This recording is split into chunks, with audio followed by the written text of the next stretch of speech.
மென்மையான அப்பம் தந்தீர் ஆராதிக்கின்றேன், மெய்யாகவே உம்மை தந்தீர் ஆராதிக்கின்றேன்.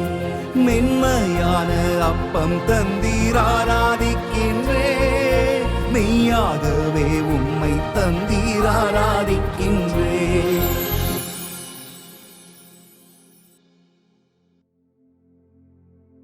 தந்தை, மகன், தூய ஆவியாரின் பெயராலே ஆமென். அன்பார்ந்தவர்களே, ஞாயிறு திருப்பலி, ஈஸ்டர்லேயும் ஞாயிறு திருப்பலியிலையும் பல பங்குகளையும் நீங்கள் பார்த்துருப்பீங்க. பாவத்துயர் செயல், அந்த ஜெபத்திற்கும் அந்த செயலுக்கும் பதிலாக தண்ணீரை ஆசீர்வதித்து மக்களை தூய்மைப்படுத்துவாங்க ஃபாதர்ஸ், குருவானவர்கள் பார்த்துருப்பீங்க.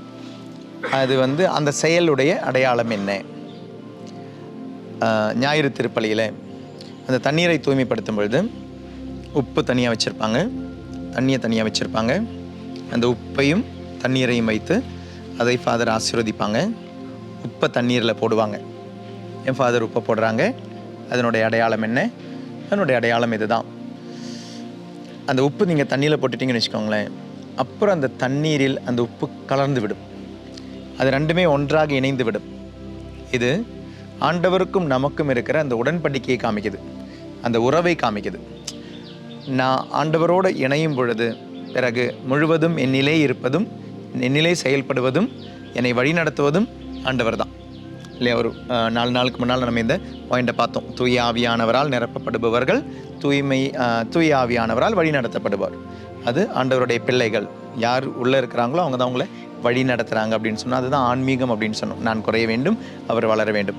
அந்த ஒரு ஒற்றுமையை தான் இந்த உப்பு தண்ணீரோடு கலந்த பொழுது ஆண்டவர் நம்மோடு செய்த அந்த உடன்படிக்கையை நமக்கு தெரிவிக்கிறது, நம்மை அறிவிக்கிறது. அதனால் உப்பு தண்ணீர் இதை அதை ப்ளஸ் பண்ணிவிட்டு இதை தளிப்பாங்க. இது எதற்காக அப்படின்னா தூய்மைப்படுத்தும் சடங்கை காமிப்பதற்காக தண்ணீரை தழித்து. எசேக்கியேலுடைய புத்தகம் 36வது அதிகாரம் 25வது வசனத்தில் எசேக்கியேல் சொல்கிறார் இது இல்லையா? தண்ணீரால் தூய்மையாக்கும் ஆண்டவரை பற்றி சொல்கிறார். தண்ணீர் தூய்மையாக்குது. நீங்கள் பேப்டிசம் தொட்டி சில கோயிலில் பார்த்துருப்பீங்க, ஃப்ரண்ட்டில் இருக்கும். சில கோயிலில் ஆல்டருக்கு கிட்ட இருக்கும். அதே மாதிரி வெளியே பங்கு கோயிலுக்கு வெளியே ஒரு தீர்த்த தொட்டி இருக்கும். இதெல்லாம் எதை நினைவுபடுத்துகிறது? என்னுடைய திருமுழுக்கை நினைவுபடுத்துகிறது. தண்ணீரால் என்னை தூய்மையாக்கி தூய ஆவியை ஆண்டவர் எனக்கு தந்து என்னை தூய்மையாக்கி என்னுடைய திருமுழுக்கை நினைவுபடுத்தும் சின்னம்தான் இந்த தண்ணீரால் தளிப்பது என்பது. அதனால தான் கோயிலுக்கு வெளியே வச்சுருக்காங்க. அப்போ நீங்கள் அங்கே போட்டு சிலுவையை போட்டு நீங்கள் வரும்பொழுது என்ன அடையாளம்? என்னுடைய திருமுழுக்கினுடைய கொண்டாட்டம் தான், அதனுடைய செலிப்ரேஷன் தான் நான் உள்ளே நடத்த போகிறேன். So all the baptised persons coming together. ஒன்று, இனி பேப்டிசம் தொட்டி வெளியே இருந்துச்சுன்னா, கோயிலினுடைய வாசல் இருந்துச்சுன்னா, நம்மளுடைய என்ட்ரன்ஸ் திரு அவை என்னும் அந்த சமூகத்திற்கு, அந்த சரீரத்திற்கு நாம் காலடித்து வைத்தது பேப்டிசம் என்னும் அருட்சாதனம், திருமுழுக்கு என்னும் அருட்சாதனத்தின் வழியாக தான், அருள் அடையாளத்தின் வழியாக தான் நம்ம உள்ள வச்சோம். மிச்சம் எல்லா சாக்ரமெண்ட்டுக்கும் காரணம் பேப்டிசம் என்ற சாக்ரமெண்ட் தான். இங்கே உள்ள இதுக்காக வரும், திருப்பலிக்கு வரும், திவ்ய நற்கரணைக்கு வரும். இந்த அருட்சாதனம் நமக்கு எப்படி கிடைச்சது? பிகாஸ் பேப்டிசம் இருக்கிறதுனால தான், திருமுழுக்கு இருக்கிறதுனால தான் இந்த திருப்பலியில் நம்மளால் பங்கெடுக்க முடியுது, நற்கரணை வாங்க முடியுது. அப்போ அதனுடைய என்ட்ரன்ஸ் அப்படின்றது பேப்டிசம். அதனால தான் சில டைம் பேப்டிசம் தொட்டி வெளியே இருக்கும். ஆனால் சில டைம் பேப்டிசம் தொட்டி கிட்ட ஆல்டருக்கு பக்கத்தில் வச்சுருப்பாங்க. அதையும் வச்சுருக்கிறாங்க. அந்த பேப்டிசம் தொட்டிக்கும் திருமுழுக்கு தொட்டிக்கும் பலிப்பீடத்திற்கும் இருக்கிற அந்த உறவு. இங்கிருந்து திருமுழுக்கு வாங்கின நான், என்னுடைய ஆன்மாவை தூய்மைப்படுத்திய நான், என்னை தூய்மைப்படுத்திய நான் என்று என்னுடைய சரீரத்திற்கு ஆகாரம் உணவை பெற்று அந்த சரீரத்தை நான் போஷிக்கிறேன். அதனால தான் அதனுடைய அடையாளம் தான் இப்படி. அங்கே இருந்துச்சுன்னா த என்ட்ரன்ஸ் டு த சர்ச், இங்கே இருந்துச்சுன்னா ஆன்மா தூய்மையாக்கப்பட்டு உடலில் எனக்கு வலிமை தரும் என்னுடைய திரு உணவை நான் பெறுகிறேன். So this is the relationship பேப்டிசத்துக்கு. இனி இந்த தீர்த்தத்தை பற்றி இன்னொரு எக்ஸ்ப்ளனேஷன் கூட. அன்பார்ந்தவர்களே, தீர்த்தம் இன்னைக்கு நம்மளுடைய கத்தோலிக்க திரு அவையில் சிலவங்க தப்பாக புரிஞ்சுக்கிறாங்க. இப்போ எது வந்தாலும் ஃபாதர் சில டைம் ஜெபமாலை கொண்டு வருவாங்க. அப்போ இங்கே எல்லாரும் வரும்போது கை வச்சு தான் நான் ப்ளஸ் பண்ணி விடுவேன். அப்போ சொல்லுவாங்க, ஃபாதர் தீர்த்தத்தை இல்லைங்க ஃபாதர் அப்படின்வாங்க.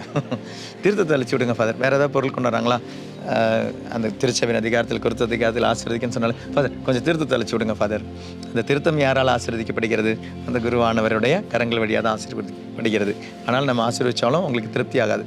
சிலவங்களுக்கு இது வேற்று மதத்திலிருந்து கடைசி தானேன்னு தெரியல, இந்த தண்ணி தெளிச்சு விடுவாங்க இல்லையா, அதை மாதிரி ஒரு சிந்தனை இருக்குது. தீர்த்தம் என்பது தூய்மைப்படுத்துவதற்காகவே ஒழிய அர்ச்சிப்பு செய்வதற்காக அல்ல. அர்ச்சிப்பு, it is to cleanse, it is to cleanse, it is not to bless. சரிங்களா? மற்ற மதங்களில் இருக்கலாம், அது மாதிரி தீர்த்தத்தை தளிக்கிறவங்க இருக்கலாம், அர்ச்சிப்பதற்காகன்னு சொல்லி. கத்தோலிக்க திரு அவையினில் அதை தூய்மைப்படுத்துவதற்காகவே ஒழிய அர்ச்சிப்பு செய்வதற்காக அல்ல இந்த தீர்த்தத்தை பயன்படுத்துவது. அப்போ ஞாயிற்றுக்கிழமைகளில் பாவத்துயருக்கு பதிலாக இந்த blessing of the water and sprinkling of the water இருக்குது.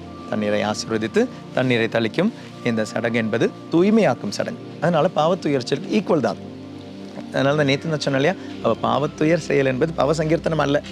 ஏன்னா ஞாயிற்றுக்கிழமையில் பாருங்கள், அந்த பாவத்துயர் செயல் அல்ல நாம் செய்வது. அங்கு நாம் செய்வது இந்த பதிலாக தூய்மைப்படுத்தும் இந்த சடங்கு தான் செய்கிறோம். தண்ணீரை ஆசீர்வதித்து தண்ணீரை தழுத்துறோம். அப்போ எப்படி இது பாவ சங்கீர்த்தனமாகும்? அது பாவ சங்கீர்த்தனம் அல்ல, அது நம்மையே தூய்மையாக்கும் ஒரு சடங்கு, தூய்மைப்படுத்தி திருப்பலிக்கு நம்மை தயாரிக்கும் ஒரு வழிபாடு. ஈஸ்வரன் பார்ந்தவர்களே, இந்த இரண்டும் நம்மை தூய்மைப்படுத்திக்கிறது. ஏன்னா நம்ம நாளை சிந்திக்க போவது இந்த லார்ட் ஆஃப் மர்சி அப்படின்ற ஜெபம், ஆண்டவரை இரக்கமாயிரும். இப்போ இந்த தூய்மைப்படுத்தும் சடங்கின் வழியாக ஆண்டவருடைய இரக்கத்திற்கு கடந்து செல்வோம். எல்லாம் வல்ல இறைவன் தந்தை மகன் தூய ஆவியின் பெயராலே ஆமென். God bless you. கருணை நாதரே